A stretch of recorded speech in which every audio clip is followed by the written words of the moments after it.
చంద్రబాబు నాయుడు అన్నాడని చెప్పి ఎక్కి నీచాతి నీచంగా ఆవిడని కూడా రాజకీయాలకు వాడుకుంటాకి ఏడ్చినటువంటి వేదవ చంద్రబాబు.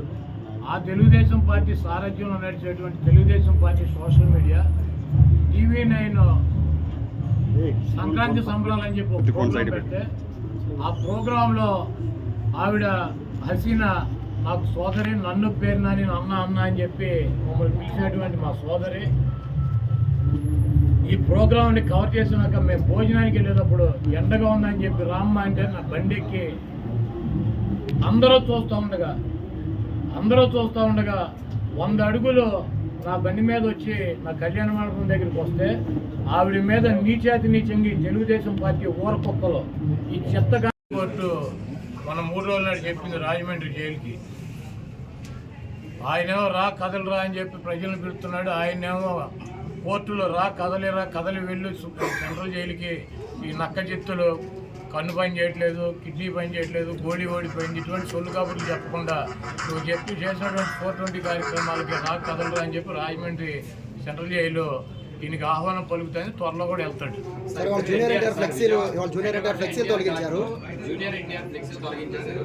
బాలకృష్ణ గారు చెప్తేనే తీసేసామని చెప్పి కూడా చెప్తున్నారు అక్కడ ఎన్టీఆర్ ఘాట్లో హైదరాబాద్. జూనియర్ ఎన్టీఆర్ ఫ్లెక్సీలు తొలగిస్తే ఎవడ తీయమన్నా ఆయన ఊడిపోయిన ఇంటికి అని ఊడిందా? వాళ్ళ నీచమైన బుద్ధి. ఎన్టీ రామారావు పేరు చెప్పి భజన చేసుకునేటువంటి కుటుంబ సభ్యులు ఎన్టీ రామారావుని, పెద్ద ఎన్టీఆర్నేమో చంద్రబాబు కోసం దించారు. జూనియర్ ఎన్టీఆర్నేమో సిగ్గు లేకుండా బాలకృష్ణ మళ్ళీ అల్లుడి కోసం, ఈ లోకేష్ పప్పుగడ్డి కోసం సర్వనాశనం చేసేటువంటి కార్యక్రమం పెట్టుకున్నారు. ఇటువంటి బాలకృష్ణలో ఇటువంటి చంద్రబాబు నాయుడు 1000 మంది వచ్చినా కూడా జూనియర్ ఎన్టీఆర్ ఊడిపోయినటువంటి ఇంటర్ కూడా బేగలేదు. సార్ వచ్చే ఎన్నికల్లో కొడాలనానికి డిపాజిట్లు కూడా రావు అని చెప్పేసి టీడీపీ నేతలు ఇవాళ సభ ద్వారా మేము ప్రూవ్ చేస్తామని చెప్పి టీడీపీ నేతలు. చంద్రబాబు 2014 ఎన్నికల ముందు 3 సభలు పెట్టాడు గుడివాళ్ళు. అప్పుడు కూడా ఏ సొల్లు కబుర్లు. కాకపోతే పోటీ చేసే అభ్యర్థులు మారారు, వచ్చి ప్రగల్భాలు చెప్పే సొల్లుగాళ్ళు మారారు. 2019 ఎన్నికల్లో కూడా కొడాలనానికి డిపాజిట్ లేకుండా చేస్తాను 3 మీటింగులు పెట్టి ఇటువంటి సొల్లు కబుర్లు, ఈ సొల్లు నా కొడుకులు సొల్లు పోరానని చెప్పారు. మళ్ళీ 2024 వచ్చింది, మళ్ళీ అభ్యర్థులు మారారు, మళ్ళీ మాట్లాడేవాళ్ళు మారారు. ఈ గుంట నక్క మాత్రం వీడు ఇంటా ఉన్నాడు. ఇప్పుడు 2 మీటింగులు అయినాయి, ఇది 3వ మీటింగ్ పెడతాడు ఎన్నికల్లోపు. నా ఊడిపోయిన ఇంటర్ కూడా పెరగలేదు. ఉమ్మడి కృష్ణా జిల్లాలో వైసీపీ ఖాళీ అయిపోతుందని కూడా చెప్తున్నారు సార్. మొత్తం జాయినింగ్స్ వరుసగా ఉన్నాయి, ఎక్కడ పెట్టుకోవాలో కూడా మాకు తెలియట్లేదు. ఎక్కడ సర్దాలి ఎక్కడో కూడా పెట్టుకోమండి. బాబు కొడుకులు 2 పుస్తకాలు పెట్టుకుంటారు కదా, ఎర్ర బుక్కులు, అక్కడ పెట్టుకోమనండి. బాబు కొడుకులు ఎర్ర బుక్కునే చించి తోసుకోమని చెప్పి కదా, ఎర్ర కూడా ఎక్కడో చోట తోసుకోమని చెప్పాలి. అసలు చంద్రబాబు గుడివాళ్ళు ఎవడొస్తాడు? చంద్రబాబు గుడివాళ్ళు పట్టించుకున్నాడు. దొంగ 420 గేడు అని తెలియదు మా గుడివాళ్ళలో. మాకు ఎన్టీ రామారావుని అంత మహోన్నతుడిని పార్టీ నుంచి తొలగించి ముఖ్యమంత్రి పదవి కొట్టేసి మా ప్రాంతం వాడిని సంకనాకి ఇచ్చేసినటువంటి వెధవీడు అని తెలియదు. వీడికి ఎవడొస్తాడు? చంద్రబాబు నాయుడికి జనం వస్తారా? అంటే 1,00,000 మందితో సభ పెడుతున్నామని టీడీపీ నాయకులు చెప్తున్నారు కదా సార్. మొన్న 2 లక్షలు అన్నారు, ఇప్పుడు 1,00,000కి వచ్చారా? అది మొన్న వాళ్ళే పార్టీ మీటింగ్ పెట్టి 2 లక్షల మంది జనం అన్నారు, ఇప్పుడు 1,00,000కి వచ్చారా? అక్కడ తీసుకున్న ల్యాండ్ ఎంత చూసారా మీరు? 22 ఎకరాలు పొలం తీసుకున్నారు, దాంట్లో 9 ఎకరాలు పార్కింగ్ పెట్టారు, 5 ఎకరాలు డయాస్ చేశారు, 5,000 కుర్చీలు వేశారు. 1,00,000 మంది వస్తారా? ఇప్పుడు వెళ్ళి లెక్కేటట్టు కుర్చీలు 5,000 ఒకటో కుర్చీ ఉంటే నేను గుడివాడ వేసి వెళ్ళిపోతా. మీరు వెళ్ళా లెక్కేటట్టు మీడియా వాళ్ళు. 22 ఎకరాలు ల్యాండ్, 7 ఎకరాలు పార్కింగ్, 9 ఎకరాలు పార్కింగ్, 5 ఎకరాలు ఏమో డయాస్ అంట, ఆయన సెక్యూరిటీ అంట. వేసి 5,000 కుర్చీలు వేసి 1,00,000 మంది వస్తారు. 5,000 కుర్చీలు 1,00,000 మంది కూర్చుంటారు. అంటే ఒక్కొక్క కుర్చీలో 10 మందిని కూర్చోబెడతారు. ఏంటి ఇవన్నీ సొల్లు కాపులు. 5,000 మందికి వాళ్ళు ఏర్పాట్లు చేశారు. చంద్రబాబు మాట్లాడేటప్పుడు 3,000 మంది ఉంటారు.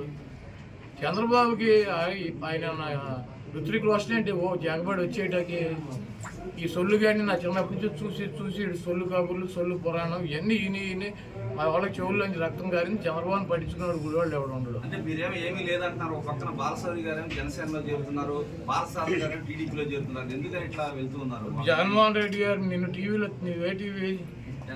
10 టీవీ. నిన్ను తీసేస్తే నువ్వు ఎక్కడ చేస్తావు? ఏదో ఛానల్ చేరవా? ఇంటికాడ కూర్చుంటావా? ఆయన వేరే చోటుకి వెళ్ళమని వెళ్ళారు, ఆయన చెబుతున్నాడు కదా.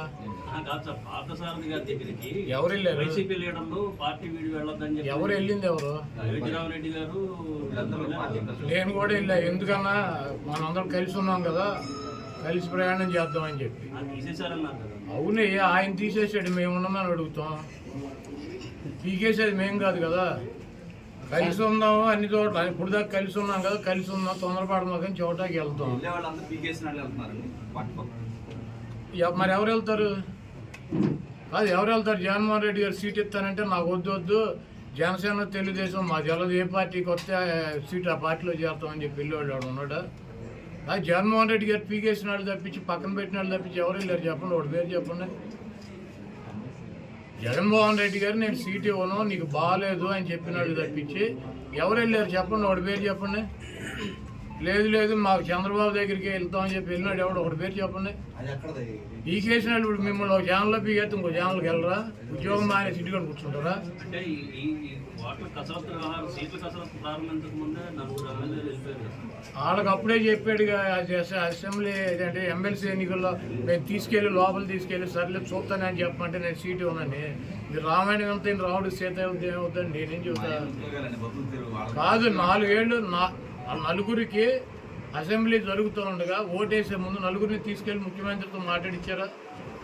మాట్లాడితే నేను సీట్ ఇవ్వలేను మీకు, మీరు కబూలే పలిగిపోయారని చెప్పి చెప్పాడా? వాళ్ళే బయటకు వచ్చి చెప్పారా నాకు సీట్ ఇవ్వను అన్నాడు, అందుకని చెప్పి మేము వేసామని చెప్పి. మళ్ళీ రామాయణం అంతా రావుడు సీత ఏమవుతుందంటే అప్పుడు నలుగురైనా ఎప్పుడు నలుగురైనా జగన్మోహన్ రెడ్డి గారు సీట్ ఇవ్వనంటే వెళ్ళిపోతారు. రాష్ట్రం అంతా గొప్పగా అభివృద్ధి జరుగుతుంటే ఆయా ప్రాంతాల్లో అభివృద్ధి జరగక ఎమ్మెల్యేలు తీసేస్తున్నారు.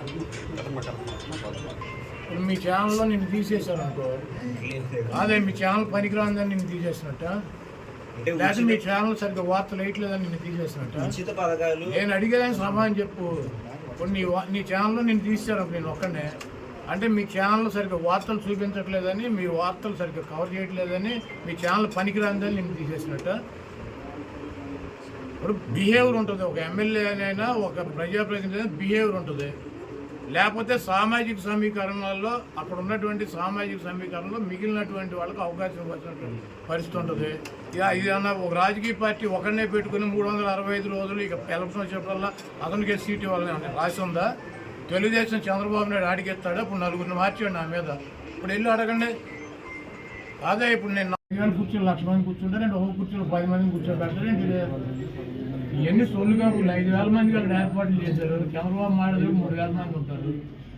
చంద్రబాబుకి ఆయన వ్యతిరేకులు వస్తాయంటే జగబడి వచ్చేటకి ఈ సొల్లు కానీ నా చిన్నప్పటి నుంచి చూసి సొల్లు కబుర్లు, సొల్లు పురాణం ఇవన్నీ ఇని వాళ్ళ చెవుల్లోంచి రక్తం గారిని చంద్రబాబు పట్టించుకున్నాడు గుడివాళ్ళు ఎవరు ఉండదు. అంటే మీరేమో ఏమీ లేదంటున్నారు. ఒక పక్కన బాలసౌరి గారేమో జనసేనలో చేరుతున్నారు, బాలసారథి గారేమో టీడీపీలో చేరుతున్నారు. ఎందుకని ఇట్లా వెళ్తూ ఉన్నారు? జగన్మోహన్ రెడ్డి గారు నిన్ను టీవీలో ఏ టీవీ ఎన్టీవీ నేను తీసేస్తే నువ్వు ఎక్కడ చేస్తావు? ఏదో ఛానల్ చేరవా? ఇంటికాడ కూర్చుంటావా? మరి పార్థసారథి గారి దగ్గరికి అన్నిసార్లు ఎందుకు వెళ్ళారు సార్? ఆయన వేరే చోటుకి వెళ్ళమని వెళ్ళారు, ఆయన చెబుతున్నాడు కదా.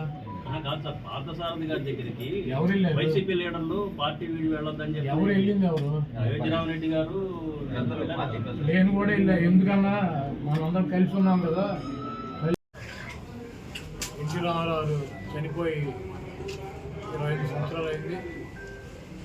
ఆయన 30 సంవత్సరాలు సినీ రంగ పరిశ్రమలో అనేక చిత్రాలు నటించి సినీ రంగ పరిశ్రమలో ఆయన్ని ఉన్నతమైనటువంటి స్థానానికి తీసుకొచ్చినటువంటి, ప్రజలకి మేలు చేయాలని చెప్పి ఒక రాజకీయ పార్టీ స్థాపించి 9 నెలల్లో అధికారంలోకి వచ్చి అనేక సంక్షేమ కార్యక్రమాలు చేసి నమ్ముకున్నటువంటి కుటుంబం చేతిలో మోసపోయి అధికార దాహంతో ఒక దుర్మార్గుడి చేతిలో వంచనకి గురయ్యి పార్టీని, ముఖ్యమంత్రి పదవిని కోల్పోయి మనోవేదనతో చనిపోయి ఈ రోజుకి 28 సంవత్సరాలు అయింది.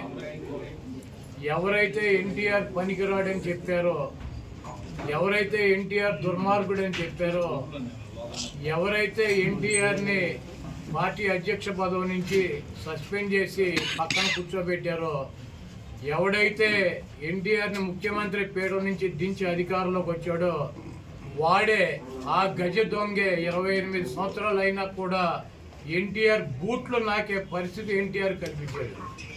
ఇటువంటి దుర్మార్గుల్ని ఈ రాష్ట్ర ప్రజలు గుర్తించాలి. బతుకున్నప్పుడేమో దుర్మార్గుడు అని చెప్పి, ఆయన ముఖ్యమంత్రిగా పార్టీ నాయకుడిగా పనికిరాడని చెప్పి, ఈరోజు సిగ్గు శరము లేకుండా ఎవరైతే ఆయన్ని దించారో అదే కుటుంబ సభ్యులు, అదే వ్యక్తి ఎన్టీ రామారావు గ్రామానికి వచ్చి విగ్రహాలకు దండేయటం, ఎన్టీ రామారావుకి వర్ధంతి చేస్తానని చెప్పటం, ఇటువంటి దుర్మార్గపు ఆలోచనలో పదవి కోసం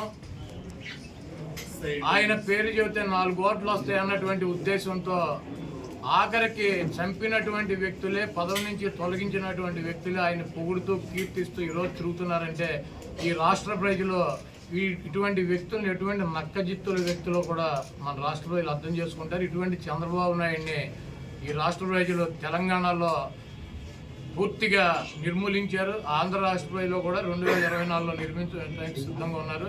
ఏదేమైనప్పటికీ ఎన్టీ రామారావు లాంటి మహనీయుడు ఆశయాలని ముందుకు తీసుకెళ్లాల్సినటువంటి అవసరం ఉంది కాబట్టి తప్పకుండా ఆయనకి అభిమానిగా 28 సంవత్సరాల నుంచి ప్రతి సంవత్సరం కూడా ఆయన వర్ధంతి జయంతి కార్యక్రమాలు ఇక్కడ పెద్ద ఎత్తున నిర్వహిస్తున్నాం. ఇక ముందు కూడా నిర్వహిస్తాం. ఇటువంటి కుంటనక్కల్ని ఈ రాష్ట్ర ప్రజలు నమ్మొద్దని చెప్పి వారిని తుదముట్టించాలని చెప్పి కోరుతున్నాం. ఓటింగ్ ఉన్న పార్టీ జగన్మోహన్ రెడ్డి గారు కాంగ్రెస్ పార్టీ అధికారంలో ఉండగా, కిరణ్ కుమార్ రెడ్డి గారు ముఖ్యమంత్రిగా ఉండగా, ఈ రాష్ట్రంలో బలంగా కాంగ్రెస్ పార్టీ ఉండగా, కాంగ్రెస్ పార్టీలోంచి వచ్చి జగన్మోహన్ రెడ్డి గారు కాంగ్రెస్ పార్టీ మీద పోటీ చేసి పులివెందల, కడప పార్లమెంట్ అసెంబ్లీ గెలిచారు. ఆ తర్వాత జరిగినటువంటి బై ఎలక్షన్లో పార్లమెంటు కడపలో 20 అసెంబ్లీ సీట్లు పోటీ చేసి కాంగ్రెస్ పార్టీ మీద గెలిచాడు. కాంగ్రెస్ పార్టీ ముఖ్యమంత్రి ఉండగా, కాంగ్రెస్ పార్టీ బలంగా ఉండగా, ఇప్పుడు 1% ఉన్న కాంగ్రెస్ పార్టీ గురించి మీటింగ్ ఏంటి? జగన్మోహన్ రెడ్డి గారు గెలిచింది ఎవరి మీద? కడపలో ఎవరి మీద గెలిచాడు? కాంగ్రెస్ పార్టీ మీద గెలిస్తే తెలుగుదేశానికి డిపాజిట్ పోయింది. అప్పుడు ఏమైంది కాంగ్రెస్ ఓటు? పులివెందుల్లో విజయం గారు గెలిచింది ఎవరి మీద? కాంగ్రెస్ మీద గెలిచారు. ఎవరి మీద గెలిచింది? ఆవిడ వివేకానంద రెడ్డి గారి మీద గెలిచింది. వైఎస్ వివేకానంద రెడ్డి గారి మీద. తెలుగుదేశానికి డిపాజిట్ పోయింది. కాంగ్రెస్ ఓటు వచ్చిందా మాకు? లేకపోతే నెల్లూరు పార్లమెంటు కాంగ్రెస్ పార్టీ అధికారంలో ఉండగా కాంగ్రెస్ మీద గెలిస్తే తెలుగుదేశం డిపాజిట్ పోయింది. కొవ్వూరు, ఇక్కడ రాజేంద్రపురం, అదేవిధంగా ఈ పక్కన ఉన్నటువంటి నరసాపురం, ఇవన్నీ డిపాజిట్ తెలుగుదేశానికి పోయింది. కాంగ్రెస్ మీద పోటీ చేస్తారు. ఈ రాష్ట్రంలో మొన్న 2014-19 ఎన్నికల్లో జనసేన గెలిచింది. నరసాపురం రాజోలు. 3వ ప్లేస్ ఎవడు? టీడీపీ. నరసాపురంలో 2వ ప్లేస్లోకి జనసేన వస్తే టీడీపీ 3వ ప్లేస్. భీమవరం, గాజువాకలో పవన్ కళ్యాణ్ 2వ ప్లేస్కి వస్తే 3వ ప్లేస్ డిపాజిట్. ఈ రాష్ట్రంలో ఏ పార్టీ పుట్టినది, కాంగ్రెస్ కావచ్చు, బీజేపీ కావచ్చు, జనసేన కావచ్చు, ఏ పార్టీ అయినా బలంగా ఫైట్ ఎత్తే 3వ ప్లేస్లోకి వెళ్ళే ముష్టిగాడి చంద్రబాబు. డిపాజిట్లు పోగొట్టుకునే వెధవ చంద్రబాబు. కాబట్టి ఎన్ని పార్టీలు వచ్చినా 4 ఓట్లు ఒక్కో పార్టీకి పోతే వీటికి కూడా 4 మిగులుతాయి. కాబట్టి వెళ్ళి మీరు చంద్రబాబు సాయంత్రం వస్తాడు, బాబు కాంగ్రెస్ పార్టీకి అధ్యక్షురాలు మారారు, మనం 3లో ఉంటామా 2లో ఉంటామా, డిపాజిట్ పోతే వీళ్ళు ఆయన అడగండి.